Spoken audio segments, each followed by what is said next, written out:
Good evening. I'm Christina Royster of Big Media Agency, and I am here with Miss Nkechi Taifa, who is being honored tonight. She is going to be one of the stars of the TEDx conference on Monday, and so we're here at the Four Seasons having a nice reception.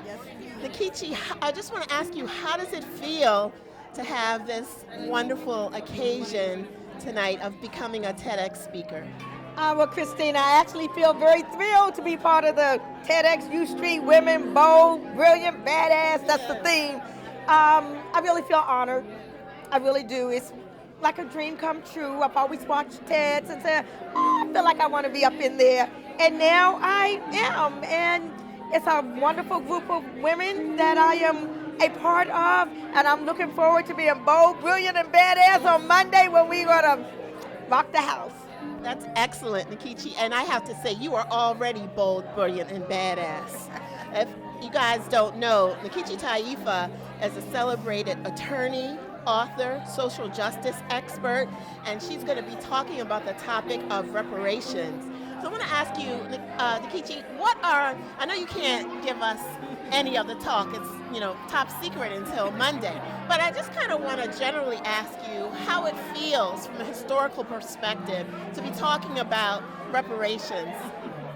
Well, we are actually history in the making right here, right now, because the issue of reparations is on fire, and actually that's the title of my upcoming book, Reparations on Fire, How and Why It's Spreading Across America. And the title, I can't give the title of my presentation, it is Reparations, an Issue Whose Time Has Come. And it definitely is an issue whose time has come. We have a situation where just last week, just a couple of days ago, the Emmett Till anti-lynching bill was signed by the president. It's been over a century, actually, since anti-lynching legislation that has been in the throes year after year, decade after decade, for over a century, finally becomes law.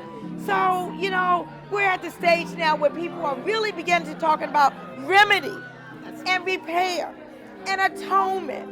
And so that's what my talk is all about. Just one more question for you, Nkechi. Speak to the folks out there who may see this video.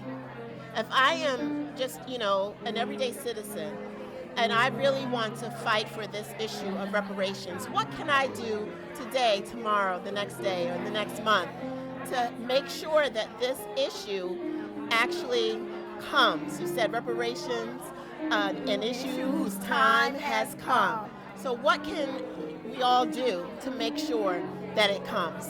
Well, one of the main things that we can do is have an open mind, okay? Have an open mind to the issue and to the concept. Make it like Black Lives Matter. I mean, there was a sign, Black Lives Matter, on every single yard, in every single church front and the like.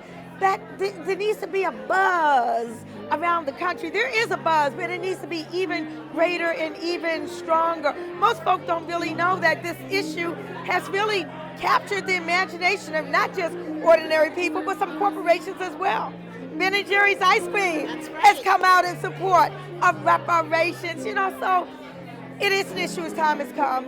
It is something wherein our family, our friends, our neighbors, our co-workers, we need to talk about the issue. We need to make it a household word. And I think when that happens, we'll be able to see victory in our lifetime. Well, amen. So you heard it first from Nkechi Taifa, and you want to look out also for her book, Reparations on Fire, how it's spreading, how and why it's spreading across America. And of course, we'll make sure that you see her TEDx talk. Wish her well on Monday. Nkechi, thank you. Thank you, Christina. It's a pleasure to interview you. Love you so much. Love you. Okay. My name is Nkechi Taifa. I'm an attorney, I'm an author, I'm an academician, I'm an activist, and I'm a D.C. native Washingtonian. So again, thank you, Kim, for this TEDx U Street Women. I mean, it says it all, doesn't it?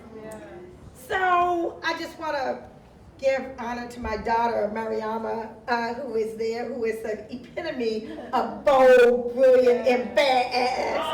And all the people who came out to support me. My topic is called Reparations, an issue whose time has come.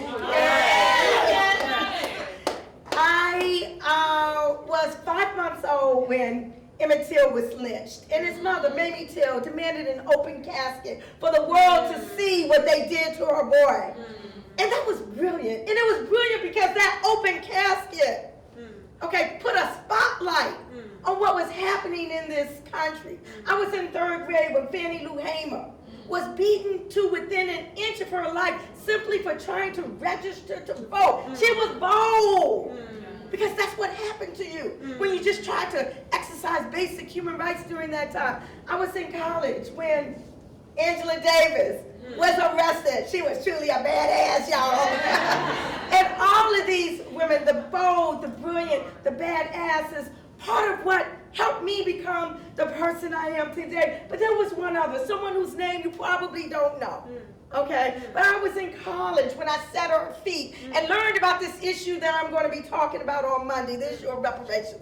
And her name was Queen Mother Audley Moore. You don't know her now, but you will be hearing much, much more about her because she started out during the Garvey movement in the 20s. And she was active in every single reparations movement up to her death in 1996. In fact, I have a picture with my daughter being nestled in her arms, along with, at the same conference, nestled in the arms of Rosa Parks as well at a reparations conference back in the day. So I just want to conclude by saying it's been an issue that's been near and dear for my heart. And that's why I want to be sharing that as part of my TED Talk. I have a book coming out this summer called Reparations on Fire, How and Why It's Spreading Across America. There's flyers over there on my table that you can get. I also have a memoir that I published last year called Black Power, Black Lawyer, My Audacious Quest for Justice.